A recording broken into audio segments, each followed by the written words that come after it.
اس کے بعد عبداللہ بن مسعود رضی اللہ عنہ سے جو اس کی گردن پر پاؤں رکھ چکے تھے کہنے لگا، او بکری کے چرواہے، تو بڑی اونچی اور مشکل جگہ پر چڑھ گیا۔ واضح رہے کہ عبداللہ بن مسعود رضی اللہ عنہ مکے میں بکریاں چرایا کرتے تھے۔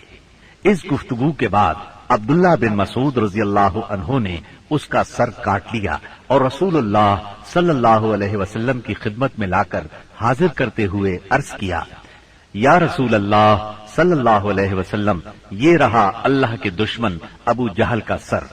آپ نے 3 بار فرمایا، واقعی اس اللہ کی قسم جس کے سوا کوئی معبود نہیں۔ اس کے بعد فرمایا، اللہ اکبر، الحمد للہ الذی صدق وعدہ ونصر عبدہ وہزم الاحزاب وحدہ۔ اللہ اکبر، تمام حمد اللہ کے لیے ہے جس نے اپنا وعدہ سچ کر دکھایا، اپنے بندے کی مدد فرمائی اور تنہا سارے گروہوں کو شکست دی۔ پھر فرمایا، چلو مجھے اس کی لاش دکھاؤ۔